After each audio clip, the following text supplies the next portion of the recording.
Hey everybody, welcome back. Today I'm going to be using a Ninja Slushi to make a fantastic salted caramel frappuccino. Move over, Starbucks. There's something better. So you ready? Let's get into this. For this recipe, we're going to need some cane sugar, a little bit of allulose, some brewed coffee. If you're brewing your own coffee, just be sure this has already been chilled in the refrigerator. We also need some half and half, vanilla extract, a little bit of whipped cream if you want some. I'm using zero sugar stuff because why put more in there than you really have to, right? And some caramel or salted caramel sauce. I'm using the Skinny Mix's zero sugar stuff. If you haven't tried this before, you might want to check it out. It is pretty darn good, actually.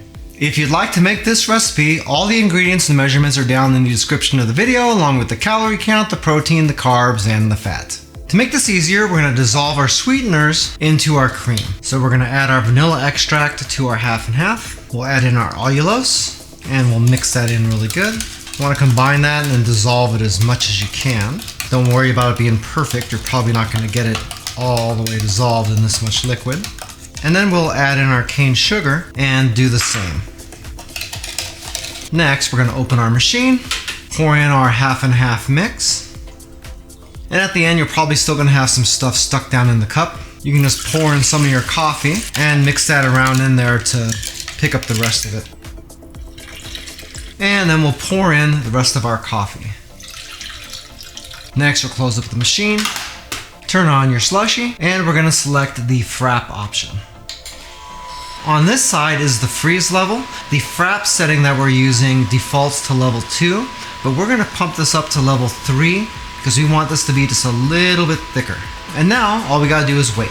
Hey, by the way, if this is your first time here and you want to learn some cool new recipes, get some great cooking tips and tricks and all sorts of other kitchen related things, then start now by subscribing to the channel and clicking the notification bell so you never miss a thing. All right, now that it's done, let's serve it up.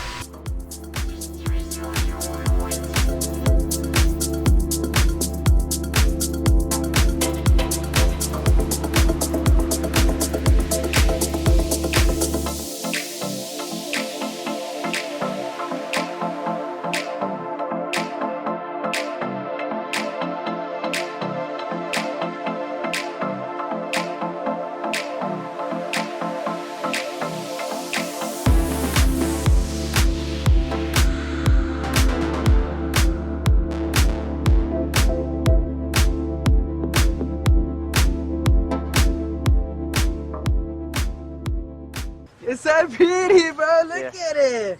I'll tell you what, those $7 Starbucks Frappuccinos add up over time. And after making them in the slushie for about a month or so, it really does cover the cost of the machine. If you'd like a little bit more information about the Ninja Slushi that I used in this video, I do have an Amazon affiliate link to it down in the description. If you buy anything through those links, I do make a small commission, but it doesn't change the price that you pay 1 cent. If you like this video, I bet you like this video right here where I show you how to recreate an Orange Julius using the Ninja Slushi. That used to be my favorite mall drink back when malls were still a thing. Well, that's it for now. I hope to see you back again here really soon, and until that time, I'm Joe and I hope you have a phenomenal day. Take it easy.